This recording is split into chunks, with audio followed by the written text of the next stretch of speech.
ಪೂಜೆ ಮಾಡುವಾಗ ಇವುಗಳು ಕಾಣಿಸಿದರೆ ದೇವರು ಒಲಿದಿದ್ದಾನೆ ಎಂದರ್ಥ. ಹಿಂದೂ ಧರ್ಮದಲ್ಲಿ ದೇವರು ಮತ್ತು ದೇವತೆಗಳ ಆರಾಧನೆಗೆ ವಿಶೇಷ ಪ್ರಾಮುಖ್ಯತೆಯನ್ನು ನೀಡಲಾಗಿದೆ. ಪ್ರತಿನಿತ್ಯ ಪೂಜೆ ಮಾಡುವವರಿಗೆ ದೇವರು ಸದಾ ಪ್ರಸನ್ನನಾಗುತ್ತಾನೆ ಎಂಬ ನಂಬಿಕೆ ಇದೆ. ಅಷ್ಟೇ ಅಲ್ಲ, ಇಂತಹ ಮನೆಗಳಲ್ಲಿ ಸದಾ ಸುಖ, ಸಂತೋಷ ಮತ್ತು ಸಮೃದ್ಧಿ ನೆಲೆಯಾಗುತ್ತದೆ. ದೇವರು ನಿಮ್ಮ ಪೂಜೆಯಿಂದ ಪ್ರಸನ್ನನಾಗಿದ್ದರೆ ಈ ಎಲ್ಲಾ ಸೂಚನೆಗಳನ್ನು ನೀಡುತ್ತಾರಂತೆ. ಪೂಜೆ ಮಾಡುವಾಗ ನಿಮಗೂ ಈ ಸೂಚನೆಗಳು ಕಾಣಿಸಿಕೊಂಡಿವೆಯೇ? ಧಾರ್ಮಿಕ ನಂಬಿಕೆಯ ಪ್ರಕಾರ ಪೂಜೆಯ ಸಮಯದಲ್ಲಿ ವ್ಯಕ್ತಿಯ ಪೂಜೆ ಯಶಸ್ವಿಯಾಗಿದೆಯೇ ಅಥವಾ ಇಲ್ಲವೇ ಎಂಬುದನ್ನು ನಾವು ಅನೇಕ ಸೂಚನೆಗಳ ಮೂಲಕ ಪಡೆದುಕೊಳ್ಳಬಹುದಾಗಿದೆ. ದೇವರ ಪೂಜೆ ಮಾಡುವಾಗ ದೇವರು ನೀಡುವ ಕೆಲವೊಂದು ಸೂಚನೆಗಳು ಶುಭವನ್ನು ಸೂಚಿಸಿದರೆ ಇನ್ನು ಕೆಲವೊಂದು ಸೂಚನೆಗಳು ಅಶುಭವನ್ನು ಸೂಚಿಸುತ್ತದೆ. ದೇವರ ಪೂಜೆಯಲ್ಲಿ ನಾವು ಏನನ್ನು ನೋಡಿದರೆ ಅಥವಾ ದೇವರು ಶುಭ ಸೂಚನೆಯನ್ನು ಹೇಗೆ ನೀಡುತ್ತಾನೆ ತಿಳಿಯಿರಿ. 1. ದೇವರಿಗೆ ಪ್ರಿಯವಾದದ್ದನ್ನು ಅರ್ಪಿಸಿ. ಧಾರ್ಮಿಕ ನಂಬಿಕೆಗಳ ಪ್ರಕಾರ ಭಕ್ತರು ನಿಯಮಿತ ಪೂಜೆಯನ್ನು ಮಾಡುತ್ತಾರೆ ಮತ್ತು ದೇವರನ್ನು ಮೆಚ್ಚಿಸಲು ದೇವರ ನೆಚ್ಚಿನ ವಸ್ತುಗಳನ್ನು ಅರ್ಪಿಸುತ್ತಾರೆ. ಆದ್ದರಿಂದ ದೇವರನ್ನು ಮೆಚ್ಚಿಸುವ ಮೂಲಕ ನಾವು ಆತನ ಆಶೀರ್ವಾದವನ್ನು ಪಡೆಯಬಹುದು. ದೇವರು ಪ್ರಸನ್ನನಾಗುತ್ತಾನೆ ಮತ್ತು ಭಕ್ತರಿಗೆ ಅಂತಹ ಅನೇಕ ಸೂಚನೆಗಳನ್ನು ನೀಡುತ್ತಾನೆ. ಅದನ್ನು ಸಮಯಕ್ಕೆ ಅರ್ಥ ಮಾಡಿಕೊಂಡರೆ ಭವಿಷ್ಯದಲ್ಲಿ ಮಂಗಳಕರ ಫಲಿತಾಂಶಗಳನ್ನು ಪಡೆದುಕೊಳ್ಳಬಹುದು. 2.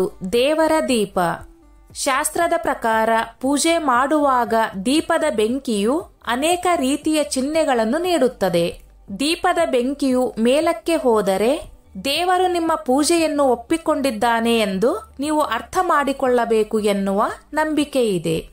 ದೇವರು ನಿಮ್ಮ ಭಕ್ತಿಗೆ ಮೆಚ್ಚಿದ್ದಾನೆ ಮತ್ತು ಶೀಘ್ರದಲ್ಲೇ ಅವನು ನಿಮ್ಮ ಎಲ್ಲಾ ಇಷ್ಟಾರ್ಥಗಳನ್ನು ಪೂರೈಸುತ್ತಾನೆ ಎಂಬುದಾಗಿದೆ. 3. ದೇವರಿಗೆ ಅರ್ಪಿಸಿದ ಹೂವು. ಪೂಜೆಯ ಸಮಯದಲ್ಲಿ ಹೂಗಳು ಅಥವಾ ಹೂಮಾಲೆಗಳು ದೇವರ ಚಿತ್ರ ಅಥವಾ ವಿಗ್ರಹದಿಂದ ನಿಮ್ಮ ಬಳಿಗೆ ಬಂದು ಬಿದ್ದರೆ ಅದನ್ನು ಧರ್ಮ ಗ್ರಂಥಗಳಲ್ಲಿ ಮಂಗಳಕರ ಸಂಕೇತವೆಂದು ಪರಿಗಣಿಸಲಾಗುತ್ತದೆ ಎಂಬ ಧಾರ್ಮಿಕ ನಂಬಿಕೆ ಇದೆ. ಈ ಚಿಹ್ನೆಯು ದೇವರ ಆಶೀರ್ವಾದವು ನಿಮ್ಮ ಮೇಲೆ ಬೀಳಲಿದೆ ಮತ್ತು ನಿಮ್ಮ ಪೂಜೆಯಿಂದ ಅವನು ಸಂತೋಷಗೊಂಡಿದ್ದಾನೆ ಎಂಬುದರ ಅರ್ಥವಾಗಿದೆ. ನಿಮ್ಮ ಬಯಕೆ ದೇವರನ್ನು ತಲುಪಿದೆ ಮತ್ತು ಅದು ಶೀಘ್ರದಲ್ಲೇ ಈಡೇರುತ್ತದೆ ಎಂದು ಅರ್ಥ ಮಾಡಿಕೊಳ್ಳಿ. 4. ಇವರು ಪೂಜೆಯ ವೇಳೆ ಬರುವುದು.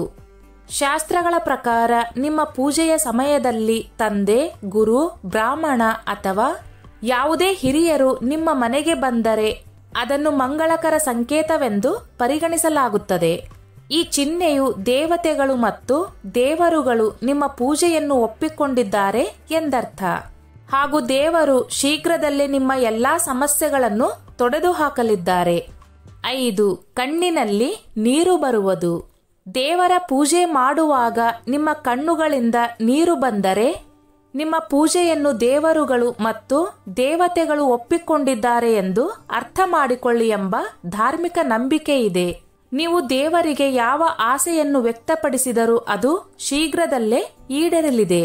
ಅಲ್ಲದೆ ನಿಮ್ಮ ಎಲ್ಲಾ ಸಮಸ್ಯೆಗಳು ಶೀಘ್ರದಲ್ಲೇ ಕೊನೆಗೊಳ್ಳಲಿವೆ. ಸ್ನೇಹಿತರೆ, ಈ ನನ್ನ ಮಾಹಿತಿ ನಿಮಗೆ ಇಷ್ಟವಾಗಿದ್ದಲ್ಲಿ ದಯವಿಟ್ಟು ಶೇರ್ ಮಾಡಿ, ಲೈಕ್ ಮಾಡಿ ಮತ್ತು ಸಬ್ಸ್ಕ್ರೈಬ್ ಮಾಡಿ.